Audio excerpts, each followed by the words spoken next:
Good morning students. Continue with the next part. पुढचा बेटा खूप महत्त्वाचा कन्सेप्ट चालू होतोय, तो म्हणजे आहे बेटा क्लासिफिकेशन ऑफ ऑसिलेटर. काय बेटा? Classification of oscillator. ऑसिलेटर बेटा बेसिकली दोन पार्ट्समध्ये डिवाइड होतं. एक आरसी ऑसिलेटर आणि एक एलसी ऑसिलेटर. दोन टाइप्स. कुठले कुठले बेटा? एक आरसी रेजिस्टर आणि कॅपॅसिटर, आणि इकडे इंडक्टर आणि कॅपॅसिटर. एल म्हणजे इथे इंडक्टर आहे, सी म्हणजे कॅपॅसिटर, आणि इथे आर म्हणजे रेजिस्टर आहे, सी म्हणजे कॅपॅसिटर. एक आरसी कॅपॅसिटर आणि एक एलसी कॅपॅसिटर. असं का? तर याच्यामध्ये ना बेटा हे जे काही याचे टाइप्स आहेत ना, याच्यामध्ये रेजिस्टर आणि कॅपॅसिटर यूज केलेले असेल, आणि इकडे जे टाइप्स आहेत ना याच्यामध्ये इंडक्टर आणि कॅपॅसिटर यूज केलेलं असेल. याच्यामध्ये काय यूज केलेलं असेल बेटा? इंडक्टर आणि कॅपॅसिटर.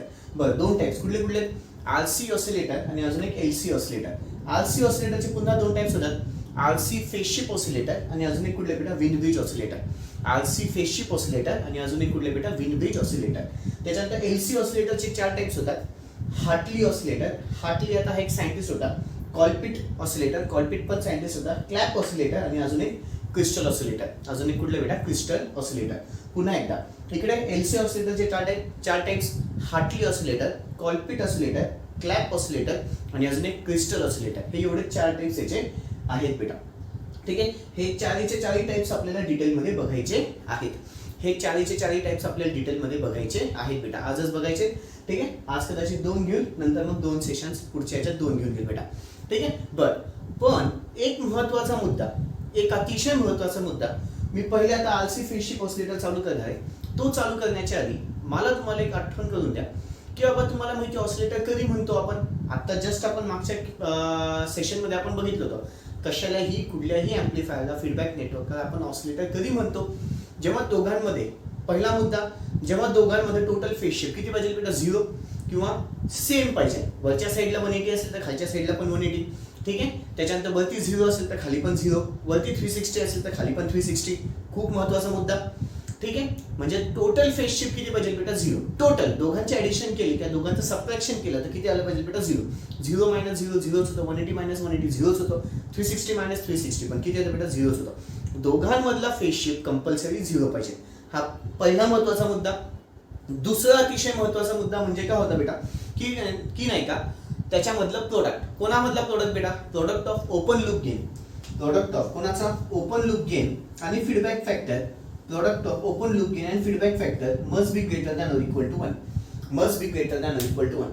पहिली कंडिशन टोटल फेज शिफ्ट. पहिली कंडिशन काय बेटा? Total phase shift. Total phase shift must be equal to the काय बेटा? 0 degree. Total phase shift must be equal to the 0 degree और 180 डिग्री. म्हणजे दोघांमध्ये सेम डिग्री पाहिजे बेटा. ठीक आहे. 0 degree. Total phase shift 0 degree पाहिजे. म्हणजे दोघीकडे ऍम्प्लिफायर साईडला आणि फीडबॅक साईडला दोघीकडे आकडे सेम पाहिजे. दोघीकडे आकडे कसे पाहिजे बेटा? सेम पाहिजे. पहिलं. नेक्स्ट पुढचं बोलायला गेलं तर अजून product of open loop gain and feedback factor must be greater than or equal to 1. Product of open loop gain and feedback factor must be greater than or equal to the 1. हा खूप महत्वाचा concept आहे, पुढे आपल्याला लागेल. पण त्याच्याही आधी व्हिडिओ पॉज करायचा आणि हे क्लासिफिकेशन आधी काढून घ्यायचं आहे. व्हिडिओ पॉज करायचा आहे आणि ते क्लासिफिकेशन आधी लिहून घ्यायचं बेटा. व्हिडिओ पॉज करा आणि आधी ते क्लासिफिकेशन शांततेमध्ये लिहून घ्या. ठीक आहे. व्हिडिओ पॉज करा आणि क्लासिफिकेशन शांततेमध्ये लिहून घ्या. ओके. अपेक्षा करतो क्लासिफिकेशन झालं असेल. पुन्हा एकदा सांगतोय, ऑसिलेटर कधी म्हटलं जातं? जेव्हा ऍम्प्लिफायर आणि फीडबॅकमध्ये दोघांमधला अँगल कसा असेल बेटा? सेम. म्हणजे 0 डिग्री 0 डिग्री, 180 180, 360 360. म्हणजे टोटल फेज शिफ्ट किती झाला बेटा? 0 डिग्री. टोटल फेज शिफ्ट किती झाला? 0 डिग्री. सेकंड महत्वाची गोष्ट, product of open loop gain and feedback factor must be greater than equal to 1. Product of open loop gain and feedback factor must be greater than or equal to the 1. Okay बच्चा. आता आपला first concept चालू होईल, तो म्हणजे बेटा RC phase shift oscillator. Okay. आता आपला पुढचा खूप महत्वाचा पहिला ऑसिलेटर चालू होत आहे, ते म्हणजे कुठले बेटा? RC phase shift oscillator. कुठलं ऑसिलेटर बेटा? RC phase shift oscillator. इथे तुम्हाला बाजूला आरसी फेज शिफ्ट ऑसिलेटरची डायग्राम दिसते. ठीक आहे. आरसी फेज शिफ्ट ऑसिलेटरमध्ये वरचं जे डायग्राम आहे ना, वरच्याला एक चौकोनी केलेला दिसतंय. वरचा जो डायग्राम आहे तो तुझा ॲम्प्लिफायर आहे.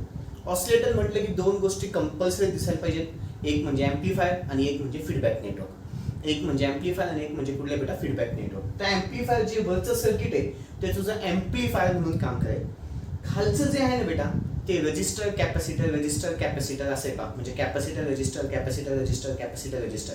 त्यालाच काय नाव दिलंय आरसी फेज शिफ्ट नेटवर्क. म्हणून या कन्सेप्टचं नाव काय बेटा, ऑसिलेटरचं नाव काय, आरसी फेज शिफ्ट नेटवर्क किंवा आरसी फेज शिफ्ट ऑसिलेटर. ठीक आहे. खालचं जे नेटवर्क आहे ते तुझं फीडबॅक नेटवर्क आहे. ते तुझं कुठलं नेटवर्क आहे बेटा, फीडबॅक नेटवर्क आहे. ठीक आहे. त्याला त्यांनी नाव देताना फेज शिफ्ट नेटवर्क असं पण म्हणतोय, त्यालाच आपण आरसी फेज शिफ्ट नेटवर्क असं पण म्हणू शकतो. त्यालाच आपण काय म्हणू शकतो बेटा, आरसी फेज शिफ्ट नेटवर्क.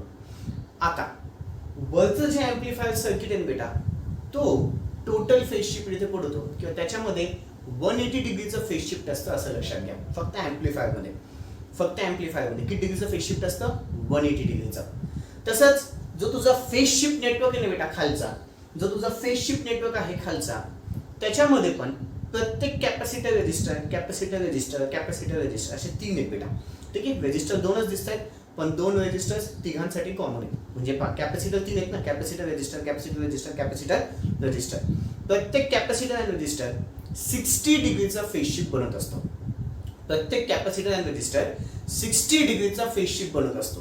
जर असे 3 कॅपॅसिटर्स आहेत, जर असे किती कॅपॅसिटर बेटा, 3 कॅपॅसिटर आहेत, म्हणजे 60 किती झालं बेटा, पुन्हा याचं 180 डिग्रीचा फेज शिफ्ट झाला.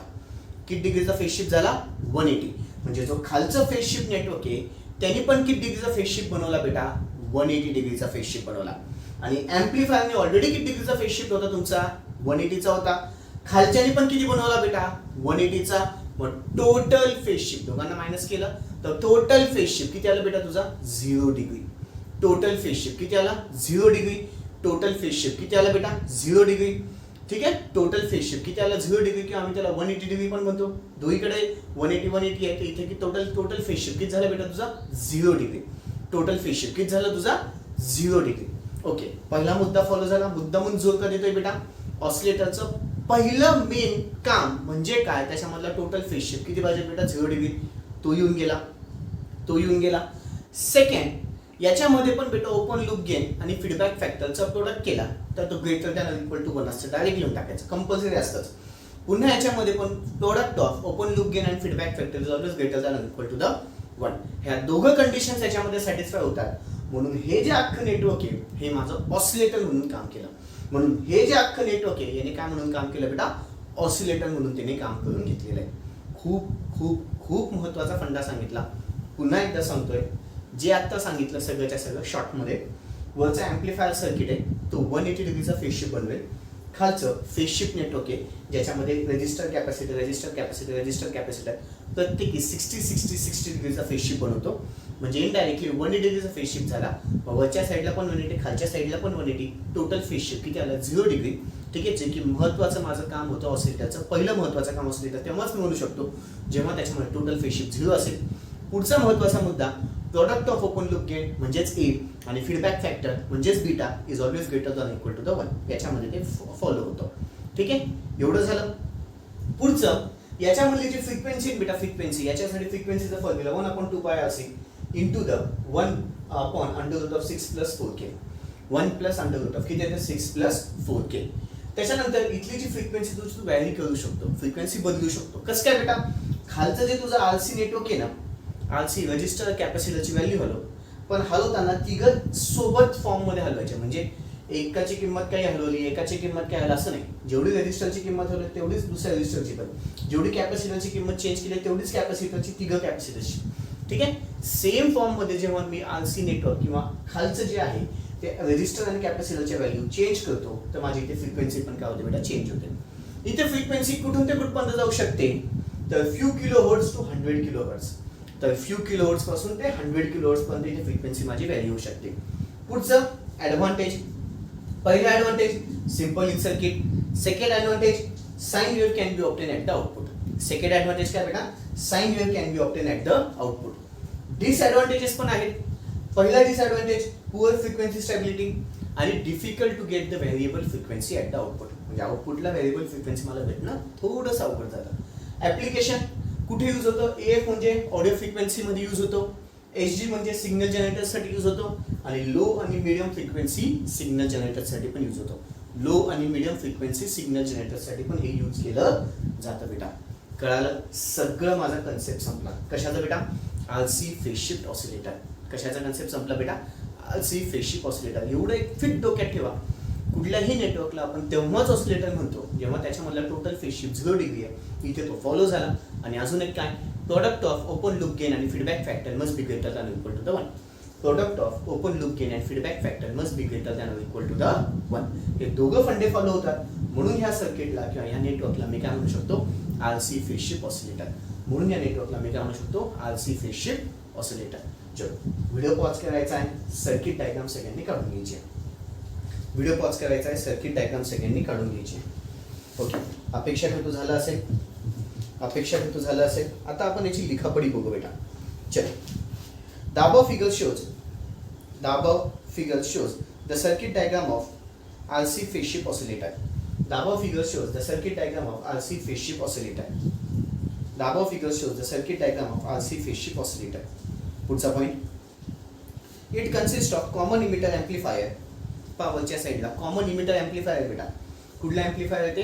Common emitter amplifier. हे सांगायचं होऊन गेलं. एम्प्लिफायर आहे पण कुठला बेटा? ते कॉमन इमिटर आहे. इमिटर ची बाजू खालच्या बाजूला ग्राउंडला गेली म्हणून तो कॉमन इमिटर एम्प्लिफायर आहे. It consist of common emitter amplifier which produces a phase shift of 180 degree. Which produces a phase shift of 180 degree. पुढचा point, in the feedback network. पुढचा point, in the feedback network RC phase shift network is used. In the feedback network, RC phase shift network is used. पुढचा point, each RC section produces a phase shift of 60 degree. Each RC section produces a phase shift of 60 degree. Comma there. Hence, the total phase shift produced by the RC network here is. Hence, the total phase shift produced by the RC network. Total phase shift पण कोणाची बेटा? RC ची. एका एकाने 60 केली आहे तर total किती झालं याचं? 180. टोटल किती झालं बेटा? 180. ठीक आहे. Each RC section produces a phase shift of 60 degree. Hence the total phase shift produced by the RC network. Hence the total phase shift produced by the RC network. RC network ला underline करा. Hence the total phase shift produced by the RC network is 180 degree. Is 180 degree. पुढचा point, due to which the overall, that is total phase shift of a network, due to this overall, that is total phase shift network, due to this overall, that is total phase shift network is 0 degree, is 0 degree, which produces a positive feedback. 0 degree असेल म्हणजे काय असतं बेटा? Positive feedback. आता हे सांगितलेलं आहे. ठीक आहे. is 0 degree, which produces the positive feedback, which produces the positive feedback. पुढचा point, the product of open loop gain and feedback factor. The product of open loop gain and feedback factor. The product of open loop gain and feedback factor here is greater than or equal to the 1. Here is greater than or equal to the 1. ब्रॅकेटच्या आतमध्ये असं लिहून घ्या symbolical form मध्ये. ब्रॅकेटच्या आतमध्ये असं लिहून घ्या. ब्रॅकेटच्या आतमध्ये असं लिहून घ्या. ओके, पुढचा point, hence the above circuit acts as a oscillator. Hence the above circuit acts as a oscillator. पुढचा पॉइंट, पुढचा point, the frequency here can be given by the formula. The frequency here can be given by the formula. Formula लिहून घ्या. दिसतोय बेटा डोळ्यासमोर? The frequency here can be given by the formula. Formula दिसतोय? Please लिहून घ्या. पुढे, the frequency here can be varied by changing either the resistance value. The frequency here can be varied by changing either the resistance value or capacitor value. The frequency here can be varied by changing the resistance value and the capacitor value. The frequency here can be varied either by changing the resistance value and capacitor value of the RC phase shift. Of the RC phase shift. Puts a point. But the care must be taken that all the three RCs. But the care must be taken that all the three RCs must be varied equally. Must be varied equally. Must be varied equally. Puts a point. The frequency range of the RC phase shift oscillator. The frequency range of the RC phase shift oscillator. The frequency range of the RC phase shift oscillator. The frequency range of the RC phase shift oscillator is from few kilohertz to few 100 kilohertz. Is from few kilohertz to 100 kilohertz. 200 kilohertz. Okay, अपेक्षा झालं असेल. खालील्या advantages. खालील्या advantages एक ओळ सोडून लिहिलं तरी चालेल. Advantages, पहिलं, सिंपल इन सर्किट. पहिलं simple in circuit, second sine wave can be produced at the output, second sine wave can be produced at the output. Okay, त्याच्या खाली लिहा बेटा पुन्हा आता डिसएडव्हान्टेजेस.